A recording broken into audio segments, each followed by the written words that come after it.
Guys, welcome to another Castle Podcast where we don't have your princess, but we have your podcast. I am so happy to be back. If I'm loud, I'm using a headset because I didn't want to hold my phone anymore. I've ascended above that. Guys, June was a busy month. Sorry there was no podcast in June. We're in July. I am now older. My birthday was on the 10th. I'm older. I'm wiser. I'm coming around to things. Guys, I have the Twitch set up. I have YouTube completely set up. You can go on your YouTube right now. Just search Another Castle Podcast on YouTube. You can watch me play The Last of Us Part 2 in its entirety. Boom. Everything. It's right there. Ready to go.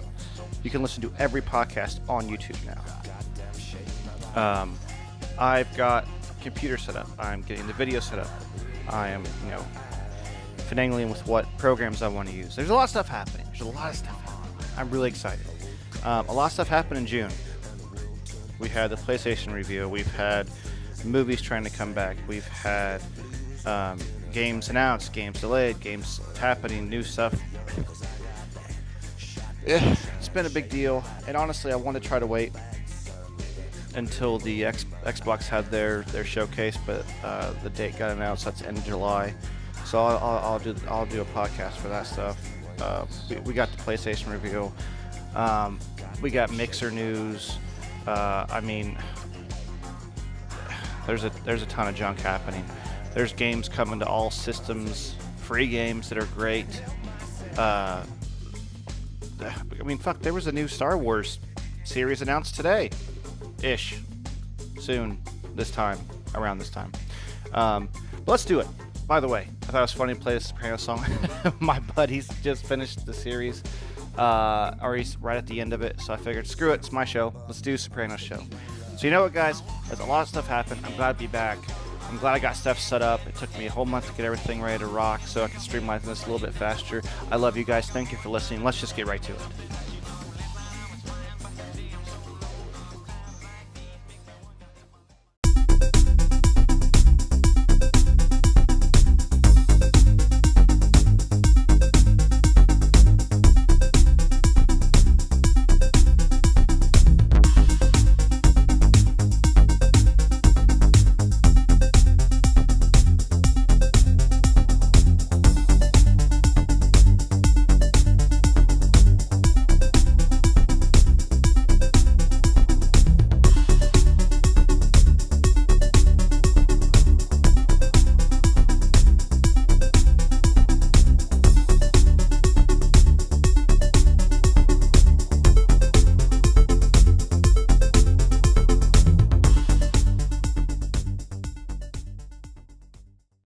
Okay. Enough of that music. Hard Cutoff still exists. Guys, thank you for coming back. I hope that you have partooken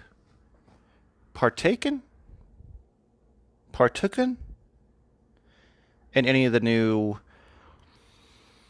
outlets that I've kind of finited and other words that don't exist. The YouTube I've went through, got completely set up, done. You can search. There's videos. I've got playlists started. I'm going to start a new playthrough. I'm going to do God of War.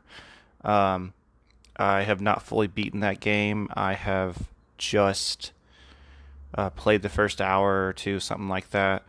And I was trying to rip through my PS4 catalog, especially when I got in that Last of Us. Sad part is, since I don't have my capture card yet, I'm still streaming through the systems. Sorry if my S's are so it's still going to be just me talking over the video. In real time, I'm going to have my headset on and you can watch me and all that kind of fun shit. But with my Xbox, since Xbox will allow me to use any kind of webcam, I did buy my Logitech, my streaming high-def cam. So if I switch over and do any just random streams, I probably won't put on YouTube, just, playing some Call of Duty or some quick stuff, some Fortnite, some just kind of whatever, do it on Twitch, because now I've slowly started to completely remove myself from Mixer Not a segue into that yet, but that is a story we're going to talk about here in just a minute. But yeah, I've tried to slowly pull away from Mixer. Xbox has completely gutted the. If you have the new update, which I'm a preview program person, not trying to brag, but on my Xbox I get updates. I've had the new update for probably 3-4 months now, where it has the new customizable blades. If you've noticed, when you go to any kind of the media tab, media blade, my bad. It does not have the start broadcast anymore. I will tell everyone here, though, you're listening to this podcast, this is exclusive, it's confirmed, I do it. You still can stream from your system, people. And I encourage everyone to do it. Just like Kevin Smith, the director, encourages everyone to get a podcast and everyone to do, just go for it. Everyone should stream. If you're great, you're great. If you're not great, it's still great. Just do it. If it's fun for you, it's totally free. Here's how you do it.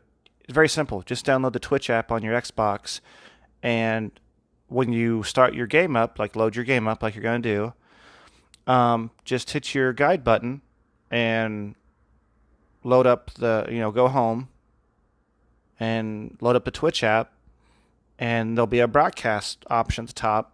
Click on that, set your broadcast up. Granted, you've already have your Twitch channel set up, which is free to do and easy as well. Just click broadcast and you can broadcast right from there. You can use your cam, you can do the whole nine. So there is streaming still on Xbox. Now, granted, PS4, I'm streaming from either YouTube or Twitch. They both work equally as well. I actually like the streaming on PlayStation, except for the fact I can't have any camera. I have to have the PlayStation camera, which sucks. But I do like the interface better, just because my little box goes away and I get the full screen. Xbox makes you have a little bar and it's very annoying. And lately, I don't know.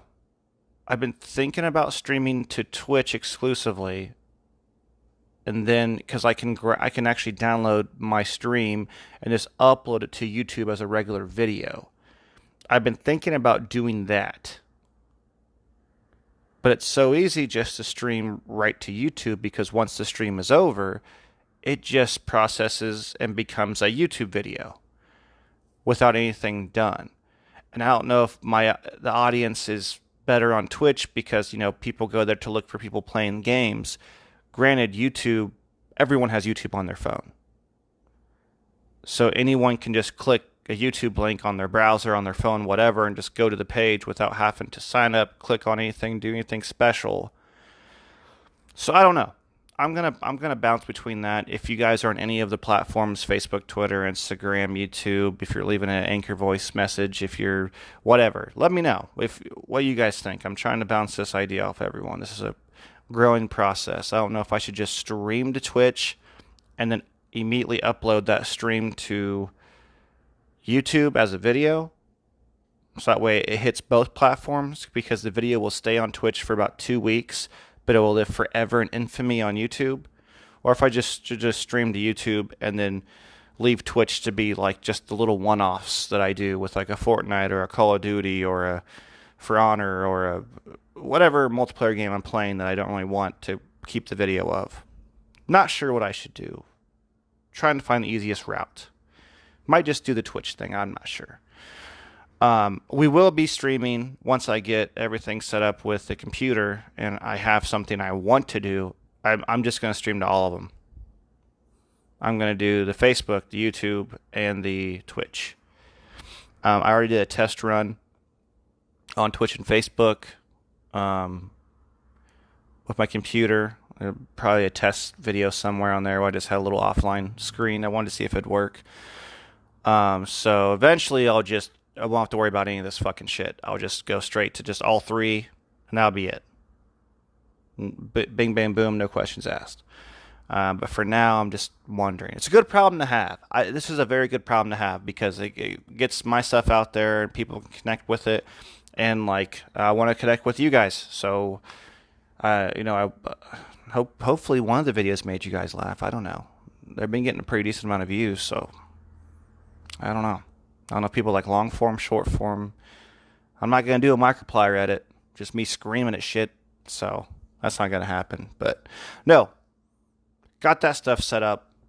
So please go on YouTube, subscribe to it. It's free. I'm not going to blow anyone up. But it's not. It'd be nice just to have some subscribers on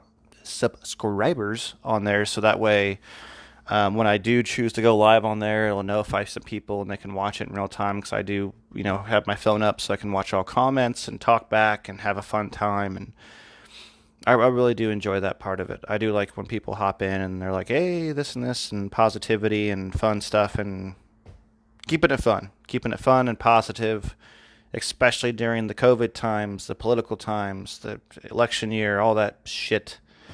Let's just games, man. There's so many fucking good games out there. And that brings me to the game I want to talk about, The Last of Us Part 2.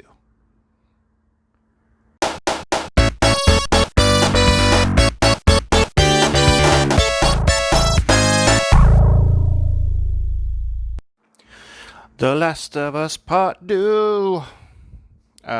So right now, I think The Last of Us Part 2's Metacritic is still sitting at about 96. And I pulled up an article real quick just to see something. But yeah, I've finally broke down and pulled out the computer. 94, said 94. So I want to talk about this game first, even before I talk about the PS5 review, which I have a lot to talk about. I'm trying not to make this an hour and a half episode, I promise. But, so long story short, Last of Us Part 2 comes out, highly anticipated. I mean, I literally got up at 3 a.m. and bought it digitally and downloaded it because I'm going to keep it. I have Last of Us Part 1, obviously. One of my favorite games, must-play game. The first one, absolutely a must-play game. It's not just the story. And I know that that's going to be what people talk about, like, well, the story. Man, the game itself, just as a video game, is good. I mean, the graphics are great, and I'm child of the 80s. Graphics were a big part of growing up with video games. Nowadays, honestly, 4K, 1080p, 4K, 8K, it's just, how much of a difference is there anymore? I mean, I think the human eye can barely see past 1080p. Anyways, but it looks visually stunning. I mean, just the way they have the vistas and the outdoors and the sunsets and the grass and the yada. And then Part 2 comes out, which Part 1 was 2013. So we're talking 7 years later they're doing this one. So, of course, it looks great. I had the HDR running. Now, I do apologize. Side note, the stream is 720p. There's nothing I can do about that. That's the max output settings I have. My PS4 Slim does. I'm not sure if the Pro does 1080p output. My internet is not a problem. I have gigabit internet. I mean, my upload's over 200 megabits. I can stream 4K super easy. But it's just the limitations of the output.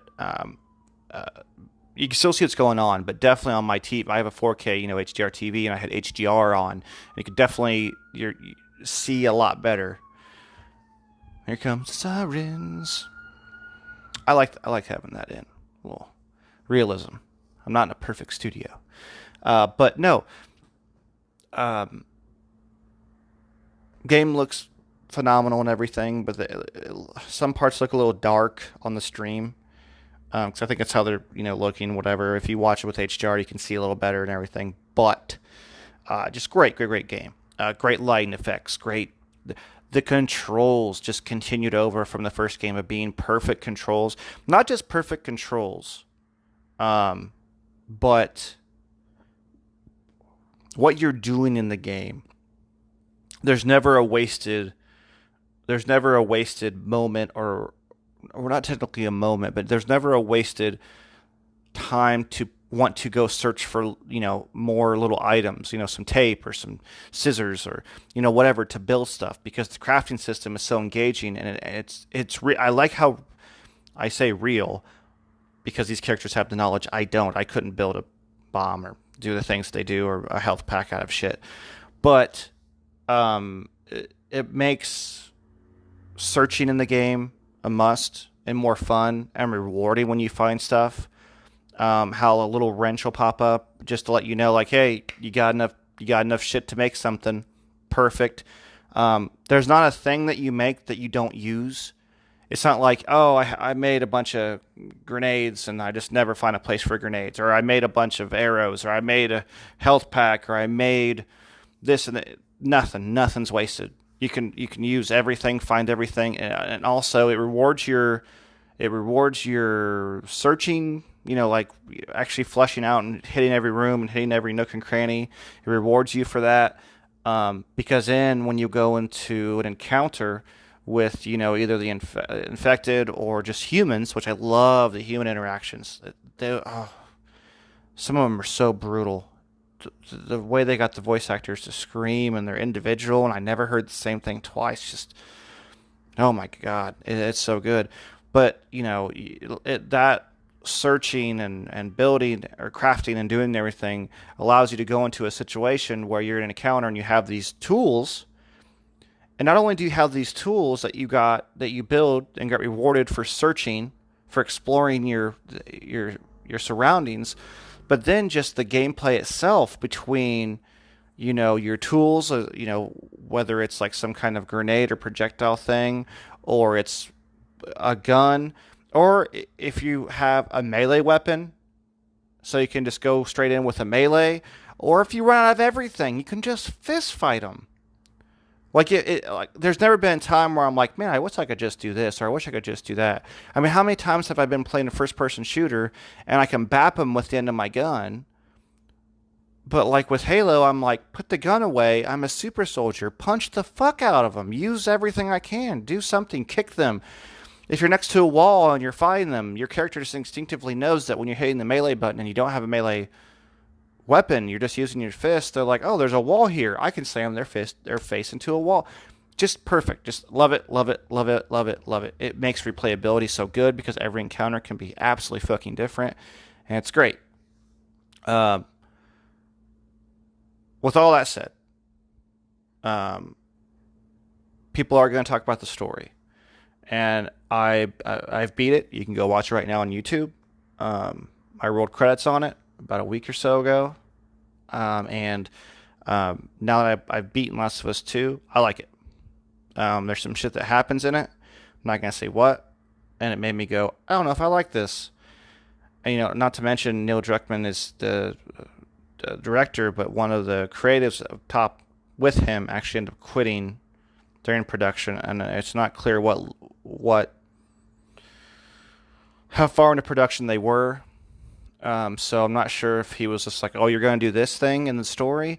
Well, then I'm going to bounce. We're not sure if that's what it was or what's going to happen.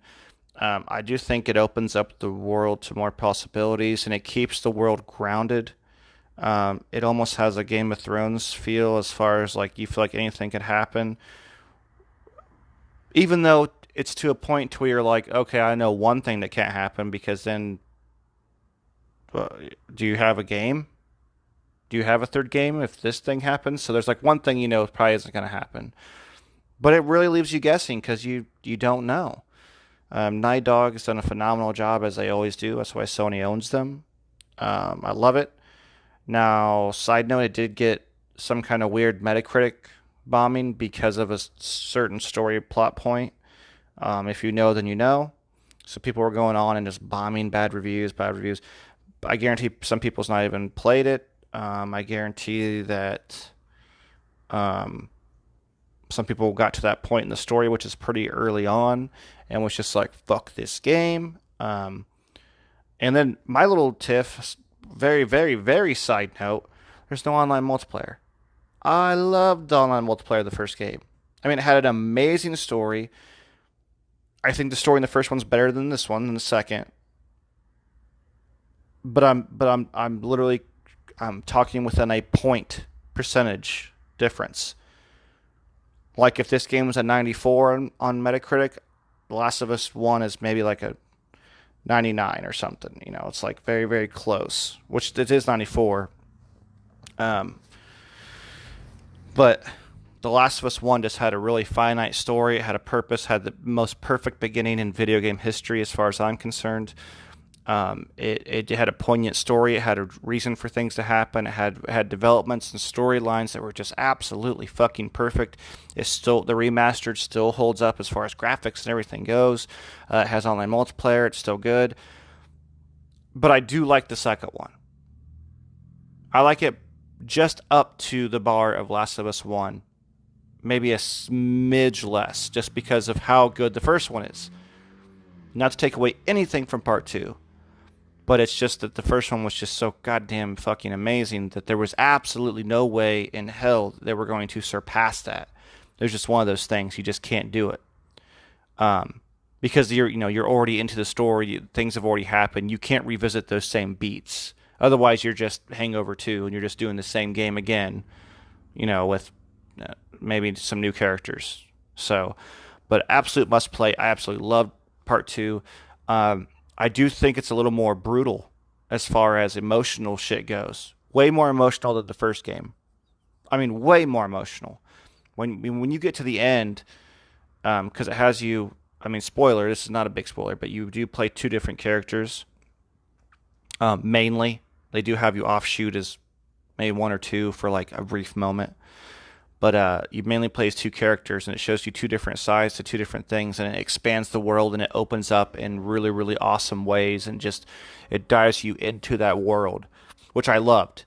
And then by the end, it's just emotionally heart-wrenching and insane, and it's just if you watch the stream, if you watch me playing it on YouTube, it's just I'm out of breath by the end of it. I'm just like, this game. I keep saying this game over and over and over again. It's just insane. I had to pause a couple times and just take my breath because I was just like, holy mother of fuck, this is insane. But I loved it. I'm really sad that people did the bombing of it, and that's kind of whatever. The sales of it were absolutely through the roof. One of the best all-time selling games, easily. Not surprised. I mean, the hype was real, and I think they delivered on the hype. I really, really do. Absolutely phenomenal game, and it made me revisit my PS4, which I'm happy. I'm happy for.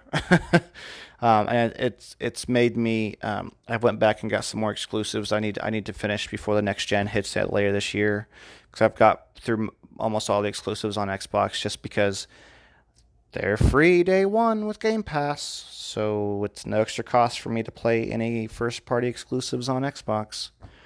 So I went out and picked up God of War and Horizon, so maybe I'm gonna be playing those, that kind of stuff. And I got Persona 5, but I started that game, and that game is a wormhole.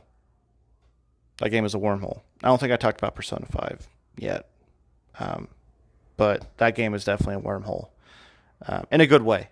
Because it sucked me in, and I was like, oh, I gotta be careful about this. I could spend an entire night just dicking around with this game and just doing side whatevers and worrying about my relationships and everything.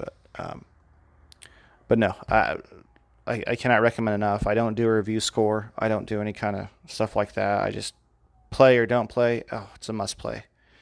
If you played the first one and you're sitting on this one, don't go, oh, Redbox doesn't work anymore. I was going to say go Redbox it, but there's no Redbox games. In the Midwest, there's Family Video. Go rent it at least. You might get to it in a weekend if you have nothing else to do. It took me a couple weeks sitting at it several hours a day. I think I want to say close to 30 hours. Almost. A little bit less, probably, actually. I think it's 25-ish, between 25 and, maybe between 25 and 28 hours.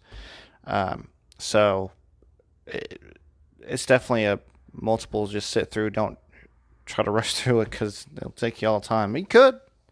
Fuck, you could sit there and binge that thing all you want. But no, love that game. All right, let's talk PlayStation.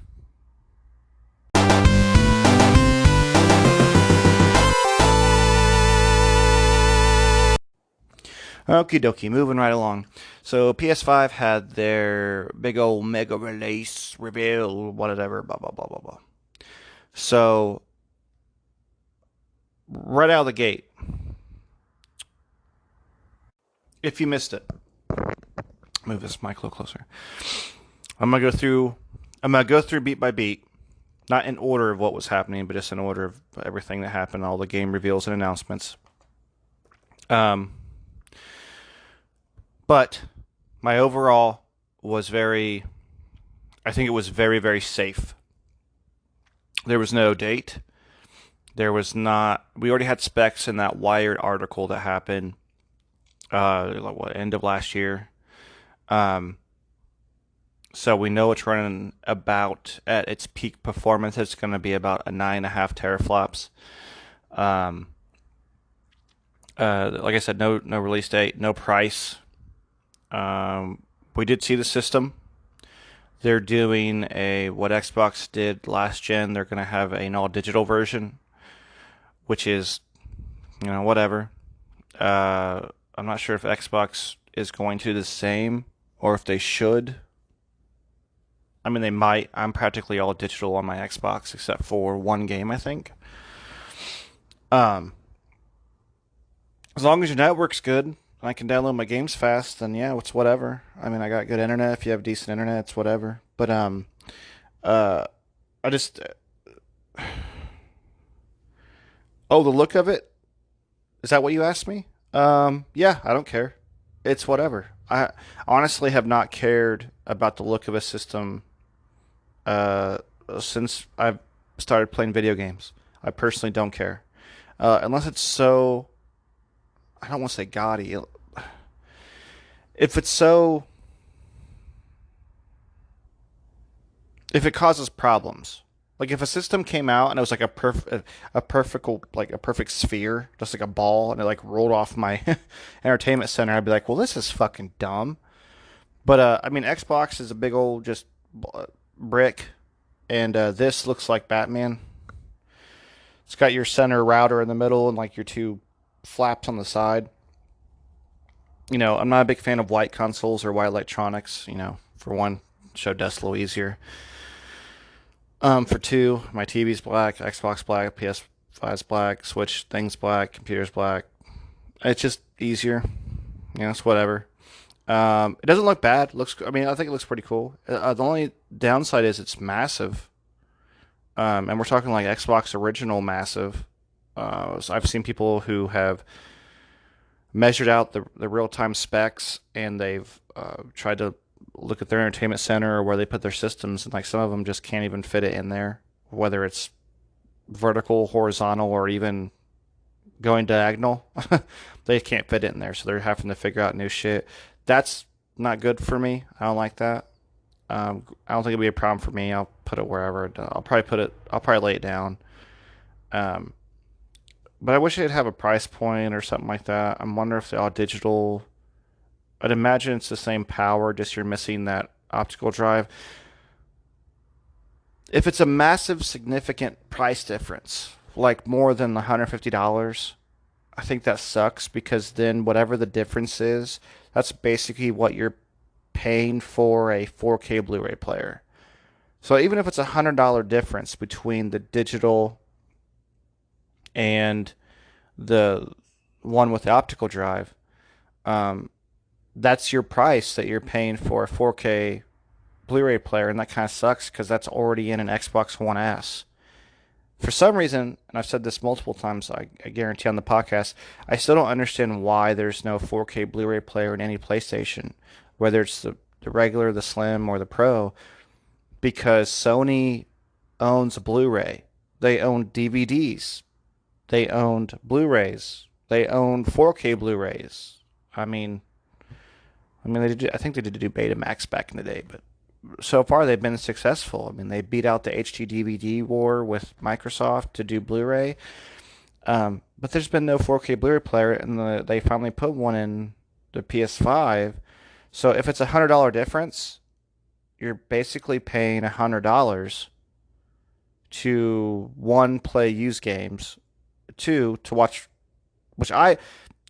there is streaming 4K capabilities, and like I said, I have great internet, and even with me having gigabit internet, there's still a chance that me streaming something in 4K is never going to look as good as having an actual physical medium just right in your system. If you have a 4K Blu-ray in your system and it has a 4K Blu-ray player and you have a 4K television, That is the absolute best video you're going to get. It will be better than streaming. Now, streaming might every once in a while look as good as it, but not an entire streaming movie. There's just no way. So, um, but then again, Xbox could do the same thing. Lockhart hasn't been announced or anything, so we don't know what's going to happen with that. It might be all digital. It might just be a lesser power. It might be. The funny thing is that the Xbox Series X is sitting at 12 teraflops at its base level setting. Just like the standard setting will be 12 teraflops. That's about what it'll be running at, just sitting in your menu. And it has variable to go up and down. The PS5 is topped out at its highest settings at 9.5. So I bet the Lockhart at least has to come in at 9.5 teraflops as far as, overall horsepower to be at that level. But I don't know if it's going to be digital or not. It wouldn't surprise me if both systems had the digital and non-digital. But even with the Xbox, I say the same thing. Okay, if it's a $100 difference, you want me to pay $100 for a 4K Blu-ray player? Or the ability to go buy a used game, because every once in a while I will go to a GameStop or somewhere and they have a physical copy of a game and they just happen to have it marked down super cheap, cheaper than I can get it on the store.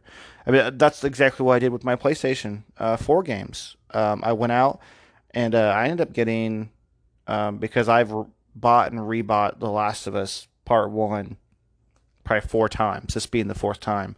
And I got that for $5. I got God of War for $5, and I got Horizon Zero Dawn for $5 because I just found some sales and some coupons, combined them, boom, got all those games, picked them up physically, good to go. So I'm always going to be an optical person because I just always want that option, and I want to be able to play. Because guess what? What if your shit goes offline? Your movies can't be held onto your system. You have to stream them so the licenses stay updated and everything like that. So if my internet goes out, just say it goes out one day, or I'm poor and can't pay it. I mean, I can't watch my movies unless I have another system. So I don't know. That's how my brain is trying to compartmentalize all these different things that they're saying. Overall, I wanted more, seeing how they've waited so long. I thought they would come out and say, fuck it, this is our E3, it's June, we're doing this, here's the date, here's the price, here's the shit, yada yada, bing bang boom. Here's how PlayStation Now is going to work, here's how this is going to work, here's how that's going to work. And I was just like, oh, we didn't get any of that. We still haven't seen the UI. We still don't know about how they're going to carry over PlayStation Now. We didn't get any kind of backwards compatibility news. We got some exclusives.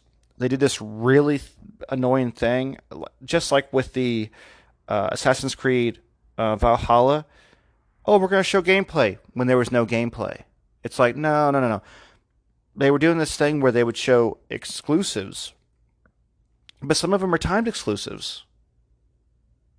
And some of them aren't even exclusives. They're going to be available on PC. That kind of annoyed me. So there's the downside. That's the downside. Granted, the look of the thing, cool. I hope you can customize those lights. That's very cool because I thought that there was a light in the Xbox, the green in the Series X. There's a green light top. It's not. It's not a light. It's an optical illusion. Look like it's a light, so that way there's no extra power, heat, whatever. Because they've literally just built this thing as a tube for air to cool off this fucking amazing, like. The way you can go online right now on YouTube, and Microsoft has actually sanctioned this. There's this guy that went in and actually took the top off and went through and showed the UI and showed all this stuff and how it's going to work and blah blah blah. And Microsoft's like, fine, we'll let you come to our station, look at our system, take it apart, and they actually had him reassemble all the pieces and then slide it into the case so you can actually see all that stuff. I like the transparency. But there's no light on it. I do like the lights on the PS5. That'd be cool if you can customize them. It's very streamery. It'd be cool to have in the background. And then again, I guess you'd have to have a really long HDMI cable. But overall, whatever. Cool. It looks cool. It's interesting. Controller. I don't know about the controller. It's very Xbox-y, if that's a description. If that's something I can say. I thought they would go with more of a design because Xbox pretty much just kind of their dimensions are a little bit different to the Series X controller. But they put a share button on there finally, even though you can still share and record and everything with your. You can actually do it with your um, Amazon device or your Google Home. You could actually just say it to that and it'll work. You could just, tap your guide button and record stuff like that.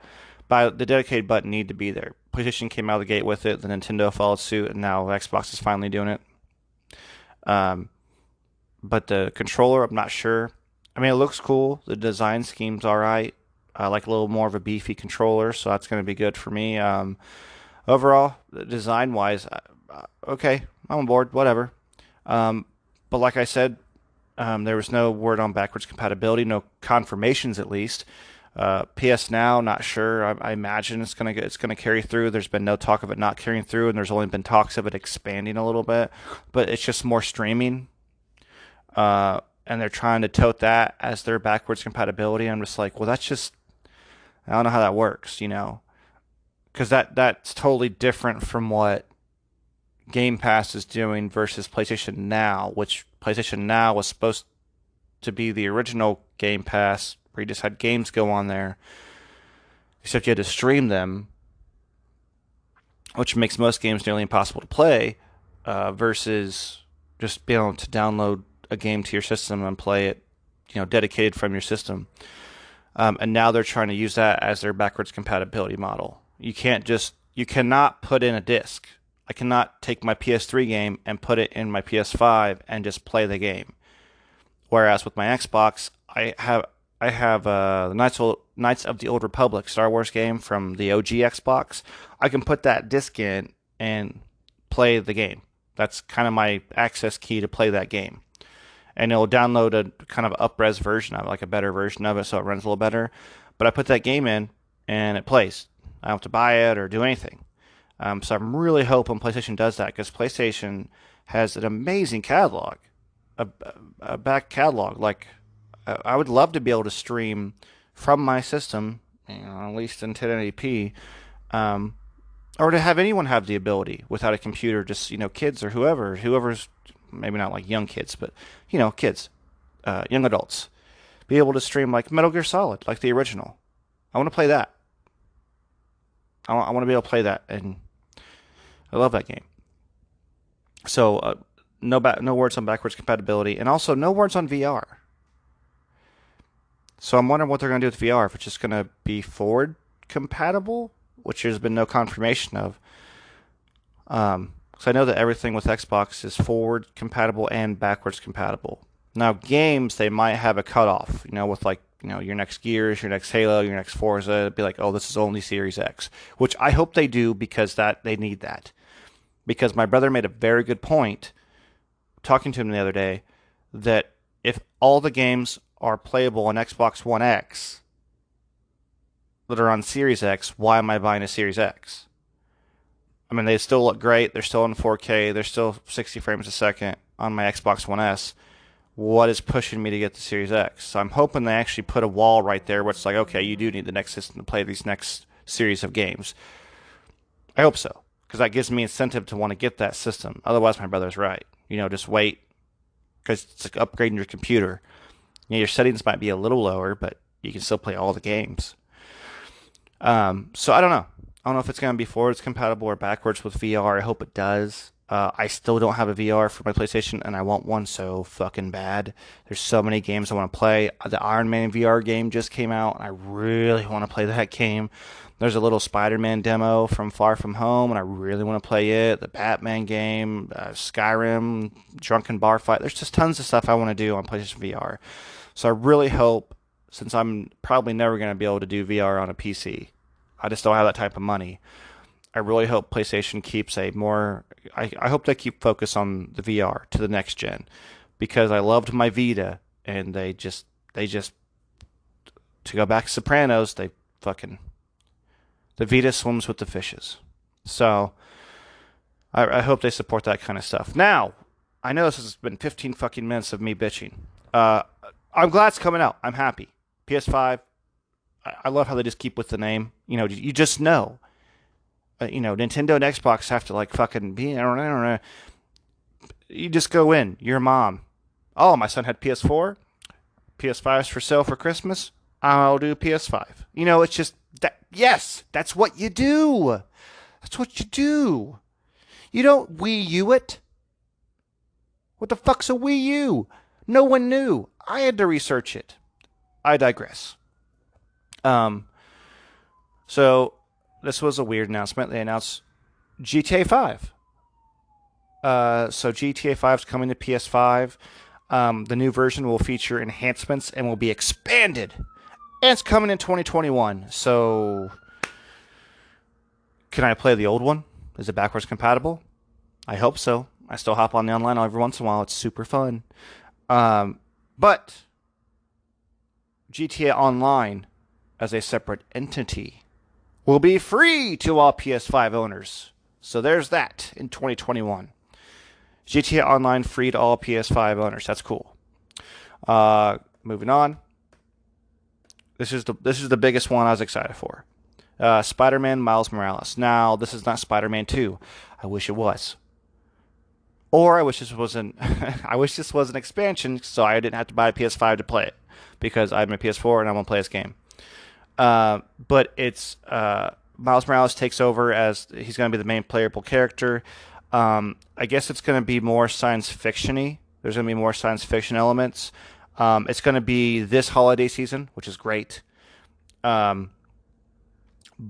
they did say, which I'm still wondering what they're going to do, if there's going to be a PS4, weird edition like they did with, the original GTA 5, how there was a 360 version and eventually there was a PS4, Xbox One version. This is going to be an enhanced and expanded version of the 2018 game, which I was streaming that. I didn't get any of that on YouTube though, but I was streaming that on Twitch. Maybe there's a clip and go find it, but I was beating that. I played all the DLC. Phenomenal game. Now, granted, I don't think we get that game unless we had the Arkham games. I think that kind of started it. Like GTA 3 started a whole thing. I think the Arkham games started good superhero games, and this just takes it to a new level, which is phenomenal, and I love it. I cannot wait for that. So that's this year. Can't wait. I'm not going to lie. If it's a full 30, 40-plus hour game and they plan on DLC and the whole fucking nine, it might be a reason for me to... Granted, I don't know the backwards compatibility. It might be a reason for me to trade in my PS4 and just go ahead and upgrade to PS5. Other games. New Gran Turismo. Wondering what the fuck's up with this. It's quote-unquote in the works for PS5. It will have a campaign mode, which I don't know if that's going to be like the old Gran Turismos where you have your licenses, where you have to get your license and you're doing your thing, which my friends had a blast with back in the day. But granted, we were, teenagers and we had free time. Now, if I sit here for 10 minutes, in my 30s, I'm like, I wasted 10 fucking minutes of my life. I'm going to be a loser by 40. And my anxiety goes through the roof and whatever. But I don't know. It says campaign mode, so I'm happy about that. And with the original developers, I don't know how to say their name. Polyphony Digital? I don't know. Polyphony. It looks both realistic. The vehicles, environments, of course, I expect the highest, especially with Forza taking over the mantle of racing games, racing exclusives. It's got to look as good as Forza. It just has to. It just has to. And it did in the preview. I watched the little 4K stream on my TV. It looked good. So let's just hopefully they come back with it because, that will just make Forza step it up because Forza has been good every single time they come out with a game. They're going back between Motorsport and Horizon. But it's just like, boom, here comes Gran Turismo, the fucking OG. You guys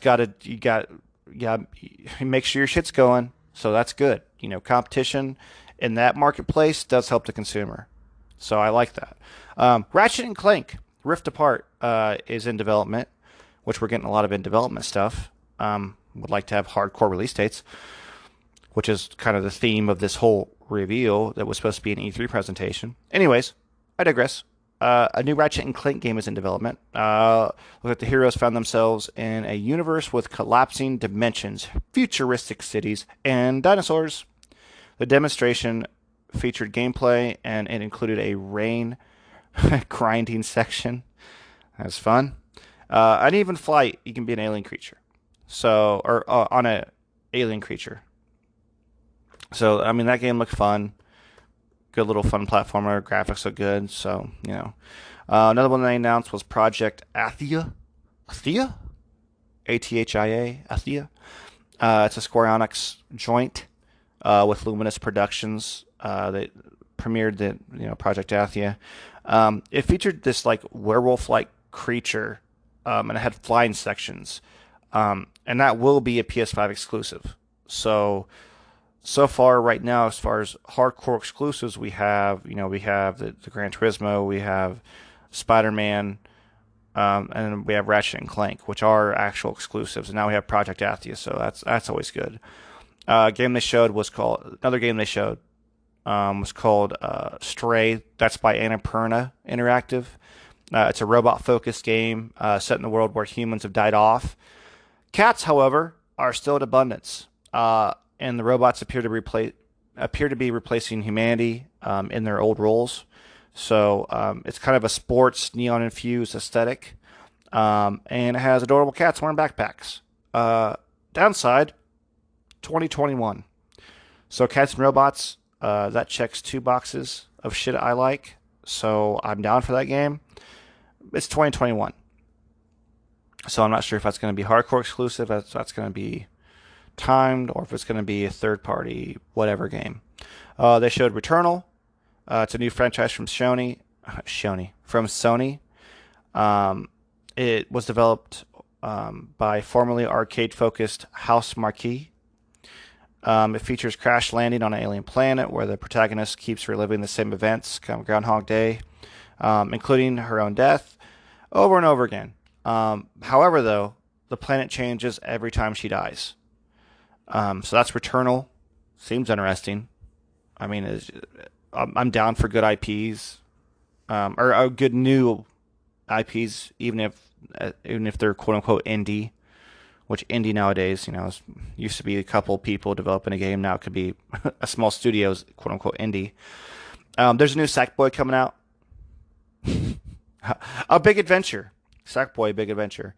Sumo Digital's back at it with the Sackboy stuff. Same kind of shit. It's just, action-oriented gameplay, 3D platforming over the 2D from the first games. So that's the big change from it. So, that's interesting. I'm just not sure a Sackboy game without Little Big Planet, and all the creative stuff, how that's going to do. Looks fun. Maybe they could just make Sackboy his own series. He could be a new Spyro or a new Crash or something.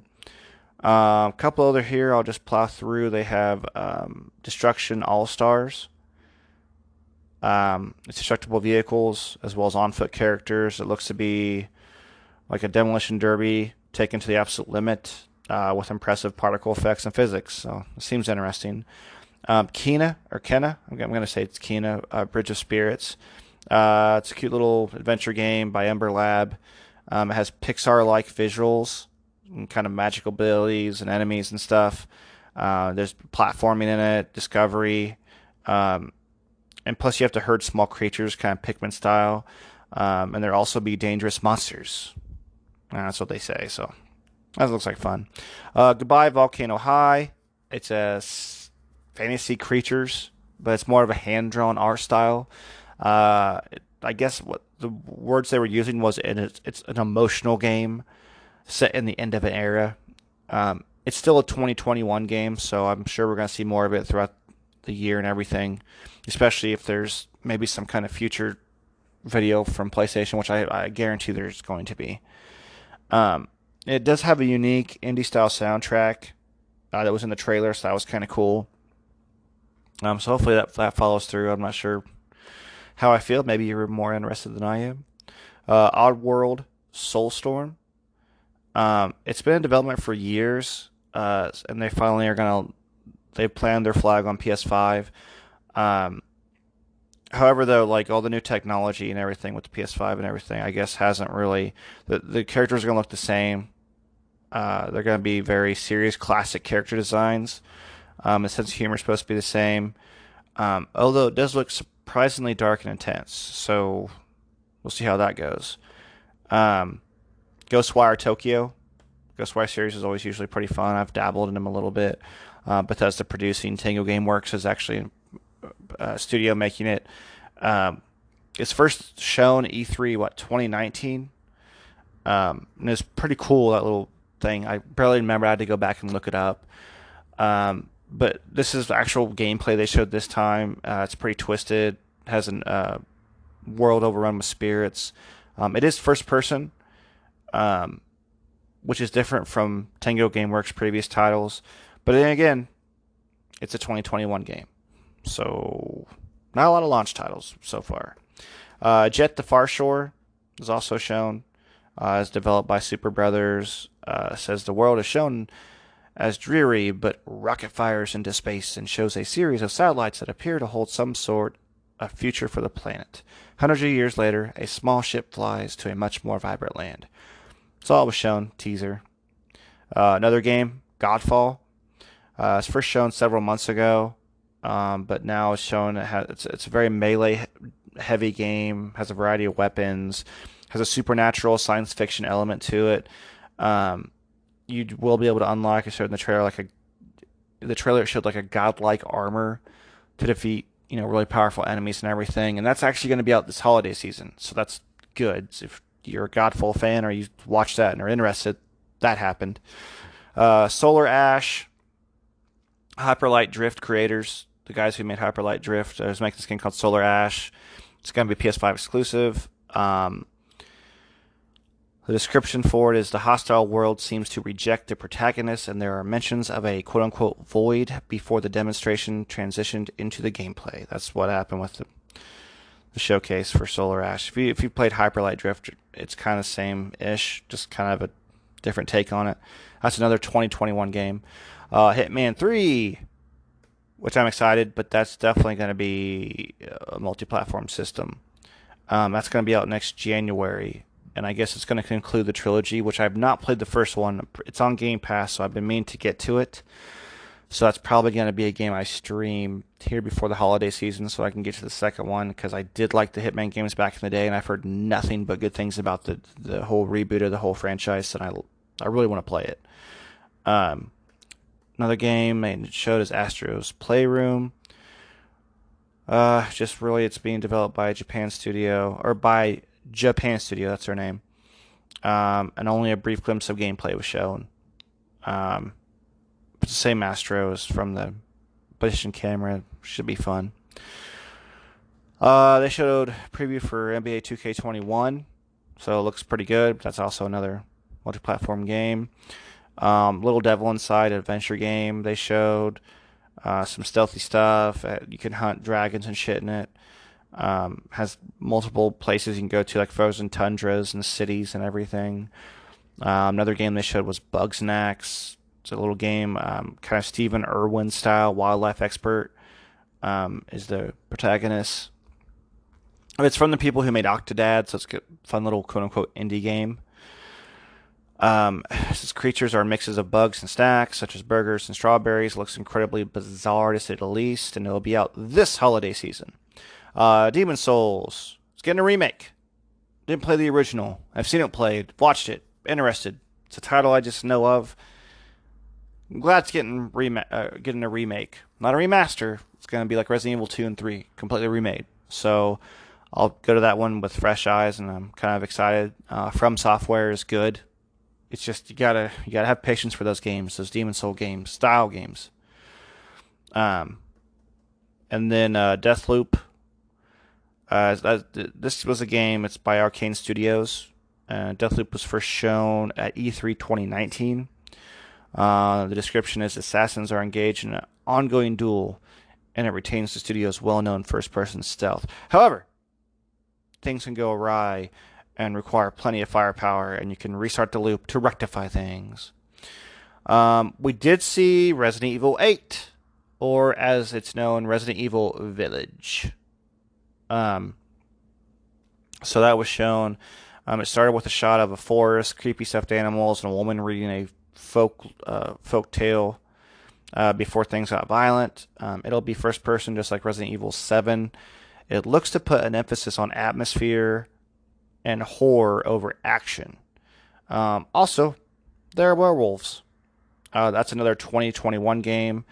Um, and the title kind of, it showed Resident Evil, and it kind of showed the VIII that turned into the VILL in Village. So it's Resident Evil 8 Village.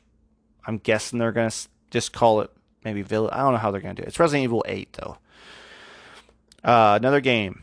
God, they showed a lot of shit. Pragmata. Pragmata is a post-apocalyptic game set in a world where cats are now holograms. Horrifying natural disasters wreck the world of Pragmata. We see, well, they're describing the thing. We see a man in a spacesuit get thrown into the air along with several cars, and he then finds himself on the moon with little explanation. Don't get your hopes up. This is 2022. So we will be at least a year and maybe half into the life cycle of next gen. So could be good because they'll have a take on it, but we did see a trailer already, so I'm not sure. And then finally, the last real big exclusive for the system, and the reason I got the first Horizon, I need to play it, the sequel, Horizon Zero Dawn Forbidden West. It's finally shown during the show with Aloy, the protagonist, narrating a trailer that featured impressive environments and fauna. They got that fucking fauna over there in that Horizon. No, the fauna did look good. The grass and all the trees and leaves and all that shit. But it says a plague appears to be causing local wildlife to die off, and she must race to discover what is causing it before it's too late. But she will be able to explore underwater and discover secrets beneath the surface. Horizon Zero Dawn Forbidden West. Got those long ass fucking titles, bro. Damn. They probably could have got the Zero Dawn out of there and just went with Horizon Forbidden West. Because I do respect a game that doesn't go straight sequel. Because, sidebar, I think that sequels kind of hurt series. Now, granted, Last of Us Part 2 didn't, because, like, literally it's just a continuation. And they say very clearly, yeah, you gotta play the first game to get the second one. But I feel like putting a 2 on a game kind of sometimes hurts it if they don't need to play the first game. Like GTA 5, you don't have to play a Grand Theft Auto game in your entire fucking life to play GTA 5. You can pick that game up from day one and play it. Have no problem. But just like naming problems with the Wii U and Xbox Series X versus Xbox One X, it can confuse people, and I always knee-jerk to the same type of scenario where you have grandma, mom, dad, someone who doesn't game, who's not from that era or doesn't understand that world, and they just want something simple. The 2s and 3s and 4s and all that shit, those work for that scenario. But the downside is, if someone who does play games goes into it and they see, God of War 3, well, fuck, do I gotta play God of War 1 and 2? I don't think I want to play God of War 1 and 2. Because, like those are on other systems, those are on PS2 or something, and I don't have a PS2, and they're not backwards compatible, and I don't want to rebuy these games. I have to sit through 2 games to enjoy a third game, and most games nowadays, like I'm guaranteeing you can probably pick up this Horizon Zero Dawn Forbidden West and just play it and not know shit about the first one, or maybe just read a brief synopsis of it or something. So it is nice when they just go with a new name, because I feel like it sells more copies, because people don't feel like, oh, I gotta go play the first one before I do the second one. That's just my take on it.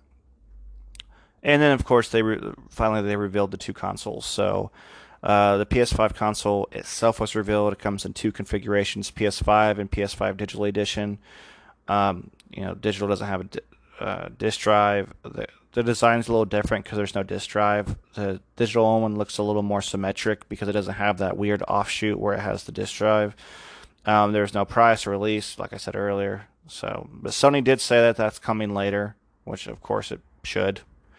So, I mean that's kind of my thoughts on the whole PS5 release date. Glad that they finally did it. Glad it's finally here. I'm glad they at least showed the damn system because they showed that fucking controller beforehand. So, boom. We now know what next gen systems will look like. Still rooting for that Switch Pro. I want a Switch Pro. I want it to exist, is what I should say. I want the Switch Pro to exist. So, there's that. There's coming up on 36 minutes of me talking about PS5, but that was a big deal. That probably was the biggest thing that happened in June. But another weird thing that happened in June was Mixer. So let's talk about that.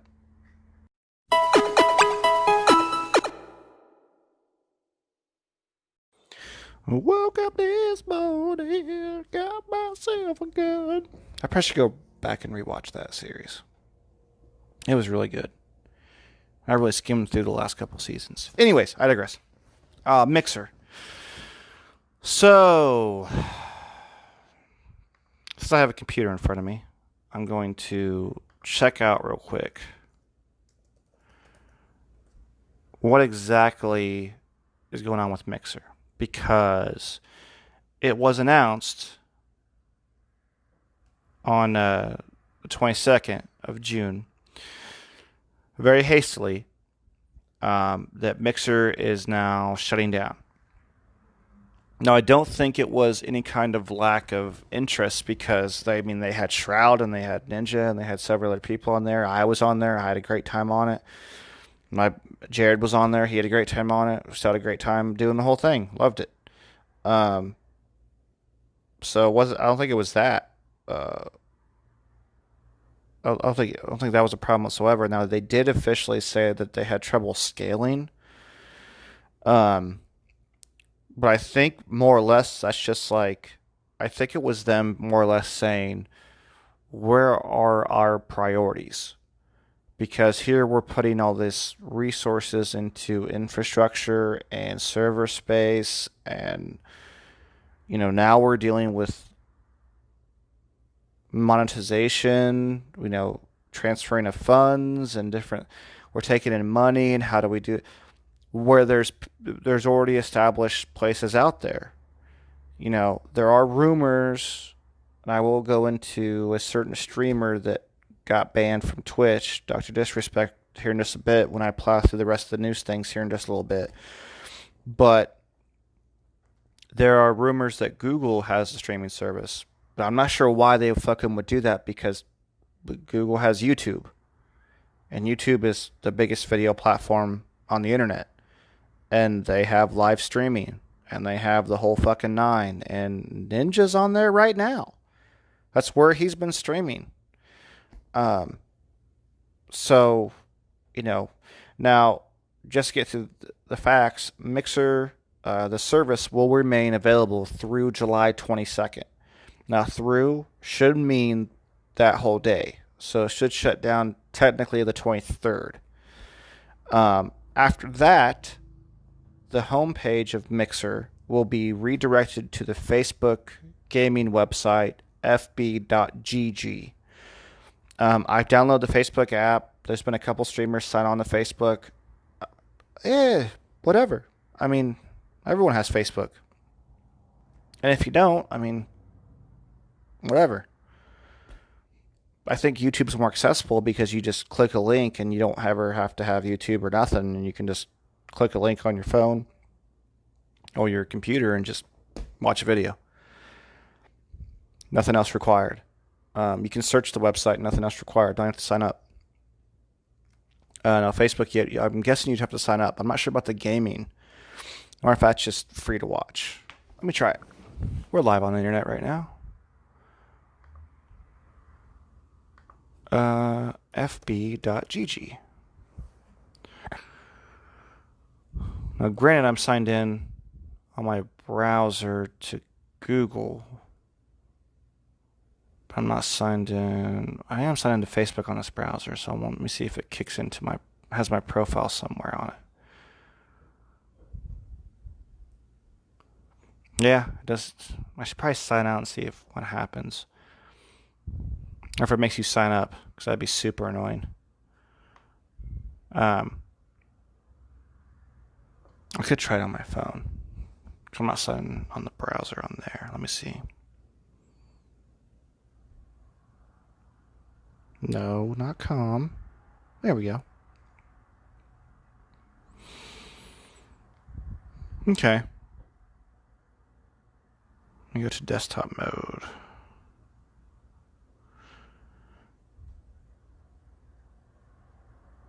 And just say go to the Facebook app. Try it in the Facebook app. So you might have to have or sign up for Facebook to watch or something like that, but at the same time, I mean, almost everyone kind of has Facebook, so it's just like, and some people are more up to Facebook than they are YouTube. So it might be easier because if you go live and you're Facebook friends with someone, or if you have people that just like your page on Facebook and you go live, they go on that. I still would recommend streaming on all of them, using like a redirect that program or something like where you just go on all of them. But anyways, Mixer did go down. They're ending. They are transferring anyone that was a partner or anything with Twitch or Mixer. You're automatically going to be approved over on Facebook. They're going to give anyone tools. They were supposed to start sending out emails, so you can make the transfer pretty easy. I know a lot of people. Like I watch Psycho Plays on Mixer and different people like that. I know they went to Twitch, which I can't blame them. You know, they did that. I don't think. I don't know. I don't think it was like, oh, it's such a doomed platform that they had to get rid of it because they're losing money. I don't think that was the case at all, because I mean, you got to remember, this is Microsoft. As far as software goes, they are the kings. So I mean, like, they had the capabilities to do it. I just don't think that they wanted to continue to support it when they could use those efforts into the system and their studios. Because I mean, you got to remember, they fucking they now have like what, 13 studios, the most first party studios of any of the gaming in the gaming world. And here's I'm gonna throw this in my conspiracy theory. Boom boom. AT&T is selling off WB's Interactive. Now that includes like your Rocksteadies and a bunch of other properties, or not technically properties, but game studios who are just killing it. Rocksteady's been killing it with the Arkham games. They have a new Batman game coming out, and that's all up for sale. All those studios are up for sale, and that would be massive for Microsoft to add to their first party lineup. I mean, it would be massive. At this point, if they did that, they could get that and have Rocksteady. Now, granted, they don't get the licenses, but those studios are definitely going to keep those fucking licenses. I don't think that DC is going to pull the license from Rocksteady if they get sold off to someone, because it wasn't Rocksteady's fault to begin with. And they already had this game in development. So, hear me out. I mean, there are other places like Bethesda and shit that's been interested in buying WB Interactive and just, you know, and putting it into their own family. But fuck if Microsoft bought it, which is they've announced that they're interested, and they're the only one of the top three. You know, the Nintendo, the Sony's, and Microsoft have said they're interested. They might shut down Mixer and turn that money into first party studios, because they're now seeing that sells games. Throw Twitch on your platform, throw YouTube on your platform, throw Facebook gaming on your platform, and get to the games, get to the system sellers. Because holy mother of fuck, you get that next Arkham game in there, and that thing is a fucking fire. Guess what? Now you got Sony, you got your Spider-Man, Xbox, they've got their Batman. Could not blame them whatsoever to want to have an exclusive superhero. And who else than fucking Batman? That's my take on it. They might still do the WB, make Batman exclusive thing all on their own. But maybe they're just like, you know what? Mixer and the streaming world is not the hill we want to die on. We'll give you access to the streaming world very easily, and you can stream all of our games on here and all of our shit. Especially with Game Pass, we make it super easy. We just don't. We need to take those resources, that money, those people, and put it towards this or something else, which I totally understand. Now, here's the good thing. Here's the good thing they did. All their people, like the Ninja and the Shroud, they had it on exclusive contracts. They went ahead and just paid them. So good on Microsoft for doing that. Because imagine if you make this, they made that big ass announcement with Ninja, then Shroud came out and they made these promo videos and fucking everything. And then imagine if they fucking ended less than a year later, well, less than half a year later, and they fucking stiffed them. I hope that person's okay in an ambulance. But imagine they stiffed these motherfuckers. That would be horrific. That would be such bad PR. Granted, right now the streaming world for video games is bigger than it's ever been. And, I mean, it's transcended, kids watching Let's Play videos on YouTube. I mean, like, the streaming world has become appointment television for some kids or some young adults or even some adults. It's become appointment television for them to go, oh my God, Ninja's streaming tonight, or Shroud's streaming tonight, or Dr. Disrespect's streaming tonight. I want to watch them. These people, I like them, make me laugh. I also get to see some new games, maybe some new techniques. Makes me want to play the game. Whatever. Gets you excited. Maybe you want to stream yourself. It's huge, and I fully support it. I'm glad they did that. I'm sad it's going away, but I'm really glad they paid these guys out because good on them, and good to Ninja and Shroud and these guys. I know I keep mentioning the same people, but those are the two everyone knows. But good on those guys. I'm glad that they went in, they got their money, and they got out. They made the best of a situation. Microsoft is not going to be hurt whatsoever by losing this at all. They have all the monies. So, it's whatever. And still, we got our Facebooks, our YouTubes, and our Twitches, and then whatever else you want to stream on. There's probably tons of others. So this that's going down. If you're on Mixer right now, you have through the 22nd of July this month to, which is like another week and a half or so, to go ahead and get switched over. If you are one of the partners, please get a hold of Facebook if they've not contacted you and get your stuff transferred over so you can at least become partner with at least Facebook. I mean, I argue if you're a partner and you have the setup to stream on multiple platforms, fuck it, I get Twitch too. If you've not already done that, if you're a Mixer exclusive, I would get your partner status with Facebook, get in on that at the ground floor, but then also hop over to Twitch and just redirect and stream to both. That's exactly what I would do. So please do that, guys. I don't think it's going to be too big of a deal. But let's talk about Dr. Respect real quick.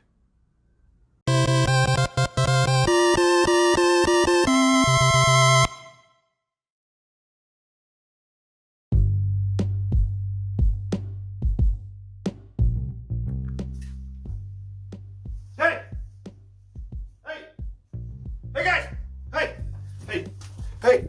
Oh, okay, I made it. You're not gonna believe this, but I'm re-recording my sponsor ad. Yep, this is a sponsor. This is gonna be for Anchor. You guys have probably heard my old Anchor thing, and I didn't like it anymore, so guess what? I'm re-recording it. And you guys already know what Anchor is if you're listening to my podcast, because if you haven't heard about Anchor, it's the easiest way to make a podcast. Let me explain. It's free. I'm doing it for free right now. I did it for free the other day. I did it for free 2 weeks ago. It's all free all the time. There's creation tools that allow you to record and edit your podcast right from your phone, like me, or your computies. If you want to go on your computer and do a little more to it, you can. But I have no problem doing it all on my phone. Anchor will distribute your podcast for you. They do. I know. It can be here on Spotify, Apple Podcasts, Google Play, iHeartRadio, everything. I went through a couple channels. Anchor helped me out a lot. Them creating an RSS feed was life-changing for podcasts. You can make money from your podcast with no minimum listenership. No minimum listener ship is what the hell I'm trying to say. You can do that. No problem. You can have 17 people like me, or 100 people, sometimes like me, or even more people. You know, me, Joe Rogan. Same type, same thing.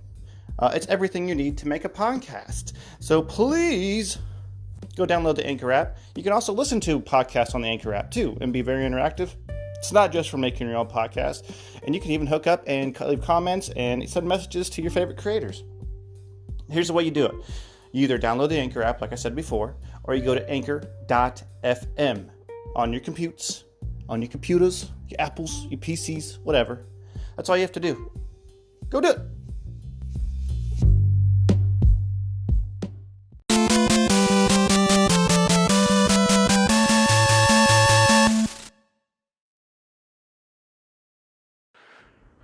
Oh, fun sounds. Okay, I'm going to do a little shotgun segment because I want to talk about, of course, Dr. Disrespect, like I just said, and a little tease. But I am going to get off my ass and start doing these more weekly, at least, because I don't want it to be just an hour and a half of just straight news. Because you guys probably already have news coming directly to you. And I want to do a little more talking about, me, myself, how I got into gaming, have more people on, have some different guests, people talk about different stuff. More just like a fun, free flow conversation, hopefully. Maybe do like little short ones, maybe like 30-minute episodes, just some news clips, just 1-2 segments, stuff like that. So I'm not just overloading you guys with once a month, hour-and-a-half episodes. Maybe twice a week, half-an-hour episodes. I don't know, something easy. But some things I want to talk about is the Dr. Disrespect thing. I thought that was kind of interesting. If you don't know, Dr. Disrespect is kind of one of the most controversial streamers out there. And by the controversial, I don't mean like, oh my God, this guy's just out there just doing crazy shit. But he's super funny. He's already had a light ban on Twitch, like a little week, 2-week, month-long, whatever it was, because you can stream live from your phone on Twitch, and he was at a gaming convention, and he went live in a bathroom. Now, he wasn't, like, pointing at dudes at the urinal, even though you could clearly see men at the urinal, but he was live from a bathroom, and of course, no. I mean, imagine if he was in a woman's bathroom or something particularly of that order happened. He did not get permission from those people to be filmed. Granted, it's just a stream. He's not like making any kind of movie or doing a news segment or whatever, but still, when you have someone like that, just ethically, you should have their permission. He didn't, so he got a little light ban. This time, however, there's a weird mystery because Twitch completely banned Dr. Disrespect, who's been going over for, a decade now, at least? About a decade? He's gone. And he's easily one of the most entertaining streamers. He has a complete persona. He's had some drama in the past when he's cheated on his wife and that kind of fun, random shit, hilarious. No, there's been some drama, but overall, the character is absolutely hilarious. And he has big sponsors. He's got like Mountain Dew and shit. So, I mean, he has something to lose. And then his very last stream, he kind of looks at his phone and has a very weird... Oh, there's sirens. Like long sirens. There it goes. Okay. So he has this reaction he gets a notification on his phone and has this reaction as if someone heard like an audible bang or something. Just by reading whatever he read on his shit. So he then starts to thank people, and then his stream goes dead, and his channel is just done. Twitch has erased him. And everyone's just like, well, why? Why? No one knows. Here's the thing. If you'd get some kind of light ban or maybe a week or whatever, or you violate terms, you get warnings, whatever. They'll tell you why. Like, hey, this day you did this, that day you did that, whatever, you fucked up. That's how that goes. When you get a permaban, they don't tell you shit. You're just done, son. That's what they did to him. Now, he's been in the dark. This person's been in the dark. There's been rumors that he's going to be gone for 2 months. There's rumors he's dead. There's rumors he's been watching other streams like Ninja's stream. There's rumors. There's a bunch of them. His name's actual Herschel Beam. Guess according to Wikipedia, it's Guy. And he's from California and everything. And he, if you don't know, and I'm 6'5". This fucker's 6'8". He's tall. He's a big ass motherfucker. But anyways, he goes dark. Ooh, my cat just started coming up on me. Ooh, don't come at me like that, bro. And goes dark. So there's rumors. And the last one I heard is that the Ninja, Shroud, and Disrespect might be doing their own streaming platform or signing on to a platform or whatever. And I still don't know if it's going to be. I don't know if it's going to be Facebook.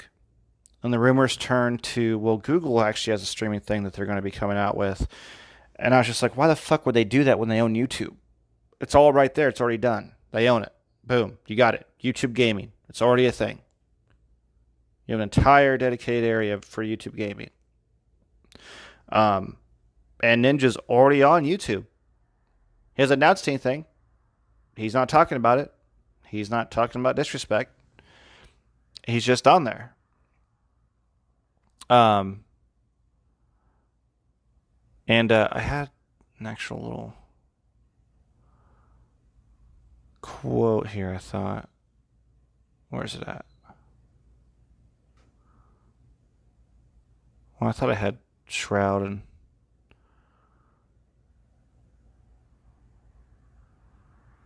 Well, I thought I had it on here. But, you know, there's rumors they're going to do their thing, so... I don't know. I don't know what's going to happen with it. But if you're watching it, it's very interesting. It's very compelling. It's very interesting to watch. His streams were funny. I'm honestly not sure if there are any other streams. I'm sure people have YouTube. There are tons of YouTube clips. So if you just go on YouTube and search Dr. Disrespect, you'll find Dr. Disrespect. You'll find clips of him people have made and different things like that. So you can still see his clips. But as far as Twitch goes, he's done. So I don't know. It's a very interesting and it's a developing story. So I'll probably talk about it here soon if anything else happens. Get off there. So that's going to be pretty fun. Another side note, and these are just random. I'm sorry. They're just boom, boom, boom, boom, boom. I know tons of shit's happened. And we're going to get to free games here at the end of the show. So, but Halo 3's PC, people, you have Halo 3. There you go. I actually had it right here. So if you currently have your, it's pretty sure it's the Master Chief and all that kind of shit. You can play that on PC now, which is good. I don't know. That's all I really have to say about that. That's good. Randomly, something I just read before I started recording. Today announced Star Wars: The Bad Batch. That's Lucasfilm's next animated series revealed for Disney Plus. I'm super excited about that. It's going to be, elite clone troopers. And since Clone Wars, recently just ended their 7-season run, they've been developing this new spin-off series called Star Wars: The Bad Batch. It's officially announced. There's clips you can watch now and go online and watch them. It's going to focus on the, titular team previously introduced in the opening storyline from Clone Wars Season 7. It's going to focus on them. And as of right now, it's just a 2021 series that we're going to see in Disney Plus, which I'm super excited. Really wish they announced that Obi-Wan series. That'd be pretty great. But But it says first appearing in the season 7 premiere, The Bad Batch. These characters are a group of elite clone troopers who are more genetically unique than their clone brothers, allowing them to carry out unusually dangerous and challenging missions. The spin-off series will take place shortly after the end of the Clone Wars, with the quartet eking out a living as mercenaries and struggling to find a new purpose. It says giving new and existing fans the final chapter of Clone Wars, season 7 has been honored at Disney Plus. This is the Disney Plus Senior Vice President of Content, Agnes Chu. She says, we are overjoyed by the global response to this landmark series. While Clone Wars may have come to its conclusion, our partnership with the groundbreaking storytellers and artists at Lucasfilm Animation is only the beginning, and we are thrilled to bring Dave Filoni's vision to life through the next adventures of The Bad Batch. So there we go. We got a Filoni-driven series, which guarantees it's going to be good. I'm going to just say that. So there's that announcement for Star Wars fans. And then I guess lastly, Xbox, their first party showcase. I mentioned it in the little intro. I was trying to wait since I've already went a month without doing a show. I was like, fuck it, I'll just wait. And then I was like, well, it's July. It's going to be hopefully the first part and yada yada. No, of course it's not. It will be, where are we at here? Oh, there it is. Click. The Xbox Series X first party game showcase. It will be broadcast at 9 a.m. Pacific time. So that's going to be your noon on, noon Eastern. Your Eastern time zones will be noon, on July 23rd.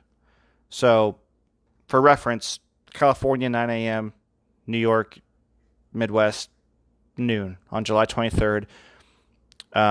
It'll be the first opportunity for the Xbox Game Studios team to show off their next-gen projects, which the Game Studios team is what they've collectively called, just like they have PlayStation Studios now. They have Xbox Game Studios, which Game Studios came a little bit first as far as the namesake goes. And they have it's supposedly their answer to Santa Monica, which is PlayStation's AAA, team. Their Xbox is going to have their quadruple A games, so hopefully there's something coming from that. I hope it's big. Hope there's a Fable announcement. I really want Fable again. But that's going to be July 23rd, so I know at least I'm doing a podcast for that. That's 10 days away, so there's a bunch of speculation, which I won't go into, about what games they're going to show, like I mentioned before, Fable, shit like that. I would be shocked if there was no Halo trailer, like an official story trailer, like, hey, this is what Chief's doing, this is what you're going to be doing. Because if you don't know anything about Halo, after 5's... I liked Halo 5. The story, whatever. It was just kind of a run-of-the-mill whatever story. I wasn't too impressed. It didn't deliver what they announced it was going to be about, which they kind of did with Halo 3, even though Halo 3 ended up being amazing. It wasn't really what the trailers were. The trailer, like Halo 3 trailers, were like, oh, there's this great war, and the war. Whereas you play the game, and you just continue the story from Halo 2. You're not actually fighting the war. Halo 5 kind of showed his relationship. If you've read the Fall of Reach books, which I have because I'm a massive Halo fan, it shows, Blue Team, which is his team. I need to go back to the stories, because how the fuck these fucking people come into the 5th game and they've been alive this whole time? I need to go back, and I'm obviously missing something. I need to talk to my cousin Vincent, who's more of a Halo expert than I am. But even though I literally have 2 Halo statues on my bookshelf, but I'm really hoping to see what happens, because this will include what's going to happen with Cortana, and her, going crazy because AIs only last so many years or whatever. So I know if you're not a Halo fan, this is very boring to you, and I apologize. But if they don't show Halo 6, or just Halo Infinite as it's being called right now, I would be shocked. I think they're either going to open with it or close with it. Kind of hope they close with it, because that's just a guaranteed closer. You have a Halo year, and you're Microsoft. Close your fucking show with Halo. It's just like that's what we're waiting for. That's what we need. Boom. You got a guaranteed last minute 3-point buzzer beater with this Halo thing. Just do it at the end. But anyways, they're showing this first party thing. There's speculation, like I said, of course, a Fable, what they're going to do. If there's a new Gears, I don't know what they're going to have. New Forzas expected to come out. Everyone's openly expected to come out, and no one's been refuted. I know Ryan McCaffrey over at IGN, shout out to Podcast Unlocked, has said there definitely will be a Forza, and there's nothing to defute that. There's nothing to refute that. There's not going to be. It's time for one. Given their cycle and all that kind of shit. So hopefully that comes out. They got their Gears, all their first party stuff. I hope there's a ton of new IP because that's what they need. They need these things. It would be, I think the way they would blow the roof off the place, figuratively, since it's going to be just a video we watch at your home. If they announced that they bought this WB Interactive at their first party event, brought it into the studios, announced Fable, announced a new Batman game exclusive to Series X. If they announced all this shit, they throw us the Forza, they throw us something with Gears, they throw us all their first party guns are blazing, and then they come at us with Halo at the very end. I think they would just and they announce a price that's like $500 for a Series X, and they show us Lockhart. It's hey, digital edition $400. That would be an end-all show. It'd be like, all right, boom, next gen's done. We're done. That's it. You won. Last of Us Part 2 is already on PS4. They'll probably do a remaster, quote-unquote, or whatever the fuck they're going to do for PS5. That's how you do it. That's how you do it, Microsoft. That's what you do. That's what you need to do for this video. So, I don't know. Hopefully they do it. I'd be shocked, but I feel like all the pieces and all the cards have been falling into their favor since they fucked up with Xbox One and PS4 took over, as they should have. I think it's the only way they get their market share back into being at least close with PS4 or PlayStation in general. Nintendo is going to hail forever with their games because they have their first-party mecha with Mario and Zelda and all those games. Like, all Nintendo has to do is announce some Smash news and Metroid 4, and they're fucking done for the day. Like, we did it. We won the world. But yeah, that's going to be July 23rd, like I said, 9 a.m. Pacific, noon Eastern. So I'm going to be watching. If I figure this out, granted, I'm pretty smart with computers. I went to film school. It's just I've got so used to phones and apps and easy and screenshots and screen recordings and all this stuff and grabbing this and downloading music, and it's just been so easy to do mobile. I'm getting back into using a PC, and it's a little more to it. So I would love to be able to, which I think I've got it set up. I'm pretty sure I have it set up right now. I can be able to stream to my YouTube channel live reactions. Like I'm hopefully gonna try to stream the event live. That's my goal, is on the 23rd to stream it live. Now it is at noon. I'm trying to see, that is going to be a Thursday, which is perfect. I am off work from TV on Thursdays, so as of right now, I want to stream that live.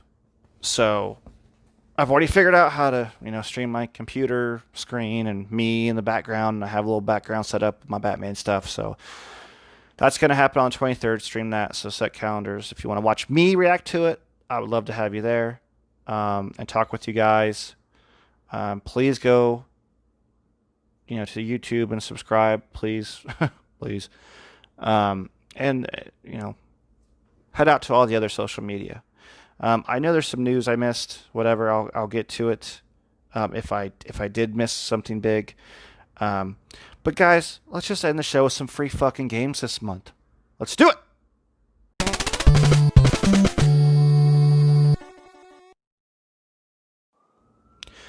We got the sirens. We got the hospital next to us. Oh, here it comes. I'm leaving it in. Leaving it in, Chance. It's my dog. Free fucking games, yo. Let's go. Free fucking games, yo. Let's go. All right. I need to go to bed. All right. Xbox guys. For Games of Gold, July 2020. Some interesting games. Got 4 games for you. The first one for Xbox One. Now, granted, these are all on Xbox One.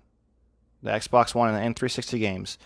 If I say a 360 game, if you don't already know, when they release free games with gold for 360, it is automatically backwards compatible with Xbox One if it wasn't already backwards compatible. They don't release any games for Xbox 360 on the Games of Gold program that are not backwards compatible. So if you have an Xbox One, you get all these games. If you have a 360, you at least get 2. The first one is WRC 8 FIA World Rally Championship.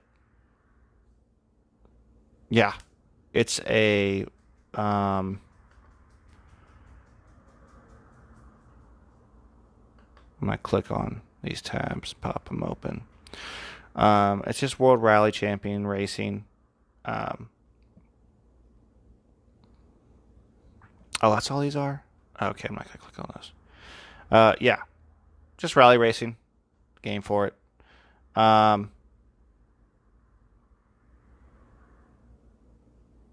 there's really no information on it, is there? I'm trying to figure out what the fuck this game is. Probably should have researched this. There's got to be a basketball game. Oh, it is. Okay. Well, maybe I'll try it out. Shit, I don't know. Anyways, get the World Rally Championship racing game. That's from July 1st to July 31st. The other Xbox One game is Dunk Lords. It's a basketball game. Arcade-ass basketball game. That's going to be July 16th through August 15th. So that's going to be your middle month to the middle of next month. 360. I would say the bigger game for this month for Xbox would be Saints Row 2. That's the first half of July. It's July 1st to 15th. And then Juju was going to be July 16th to 31st. Those are your 2 360 games. I have no fucking clue what Juju is. Saints Row 2, you know what that is. Juju, it's J-U-J-U. I don't know. I'll click on it. What's it look like here? Oh, it's a platformer game. I don't know. Looks like a little fun kiddie platformer game. Very kiddie, actually. There's your games. Not that great. I'm not going to lie. Not blowing my mind. At all.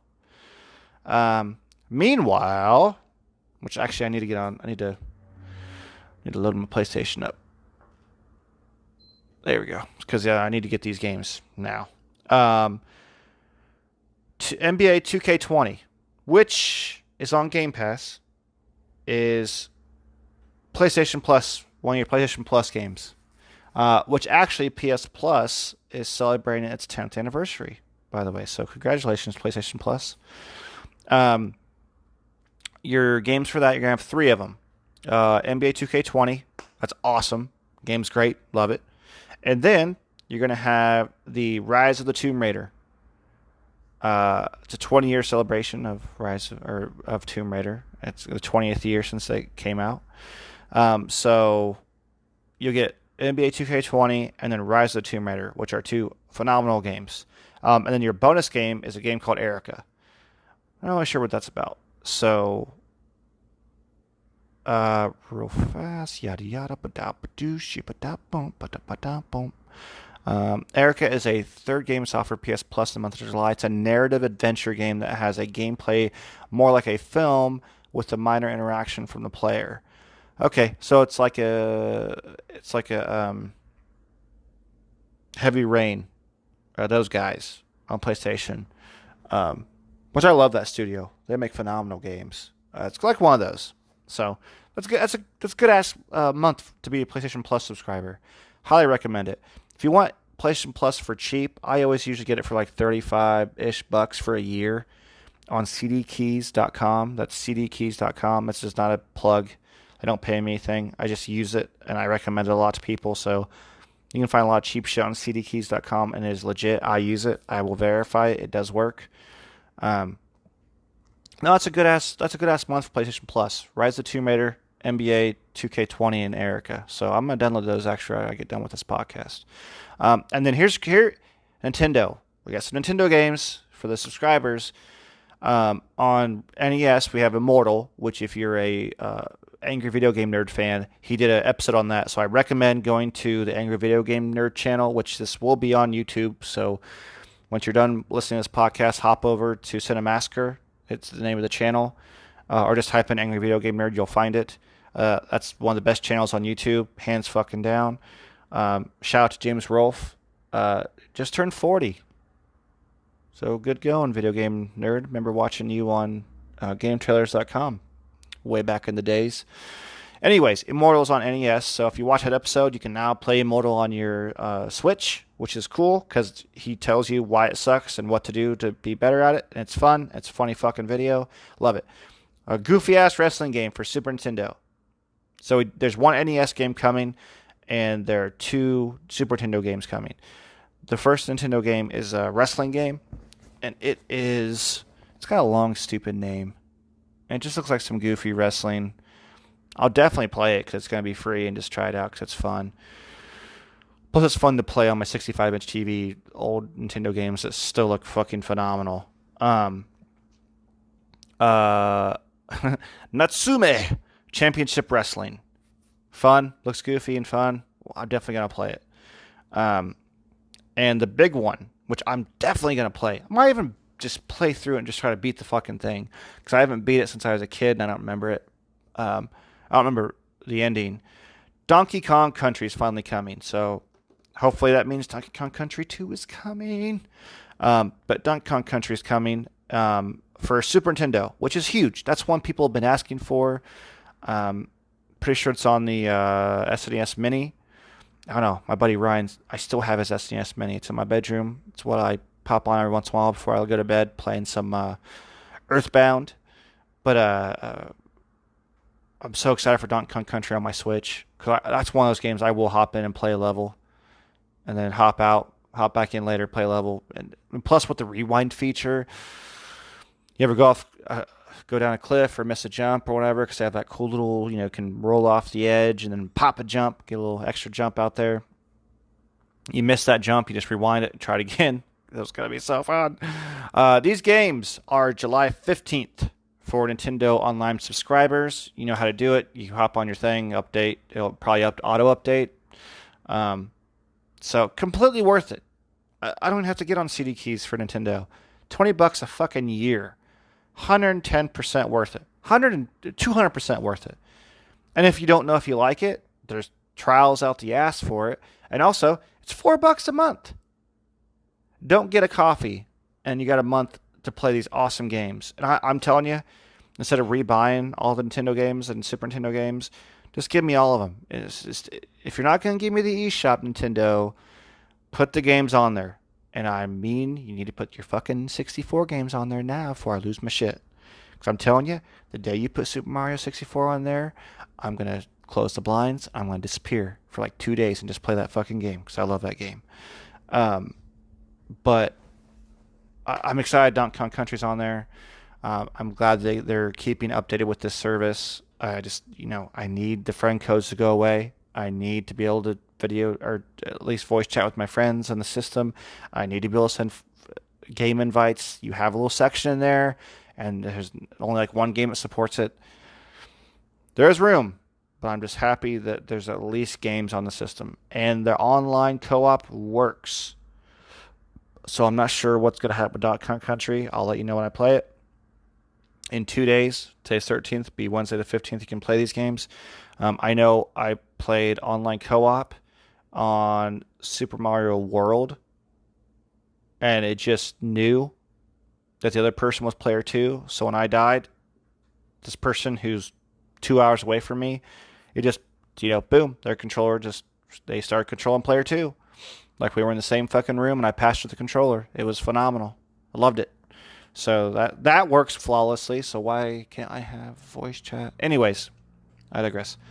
Those are your free games. So please go out there, get those free games. If you have these services, go on there, download them right now. Get your free games.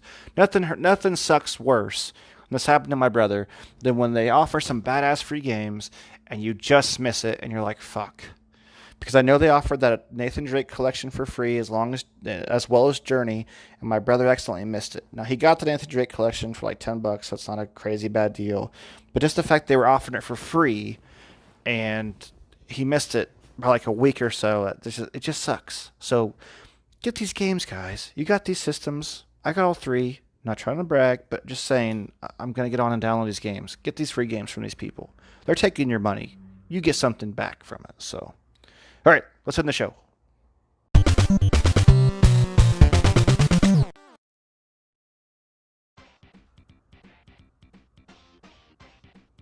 Super Punch-Out. I was just playing this on Switch, so I figured it'd be a fun way to end the show. A little fun music, a little menu music. Yeah, I missed you guys. Please go over, like us on YouTube, subscribe, just search Another Castle Podcast. We're on Facebook. I'm posting more news than I even get to on the podcast on the Facebook page, so please get on Facebook and search Another Castle Podcast. I posted probably 5 or 6 stories I didn't get to in the podcast. I'm going to try to get to them another chance, get my thoughts and views on them, but I'm posting a lot of shit on the Facebook. I post a little bit to Instagram. Twitter is usually more of an alert system for when I go live on Twitch or YouTube. But I'm on all the podcast places. YouTube, Twitch, and Facebook is your main places to go. Just search Another Castle Podcast. You'll see a little toad guy flipping you off, and that's where I'll be at. I love doing it with you guys, seeing what's going on. I love connecting with everyone, so please comment, do your thing. Shout out to Zach for commenting. Thank you, Zach. But yeah, guys, I'm sorry this took so long. Sorry this episode was so long. I'm going to get to it sooner now that I got everything set up. I mean, like I have everything set up, the YouTube streaming and stuff. I pretty much press a couple buttons and boom, I'm there with you guys.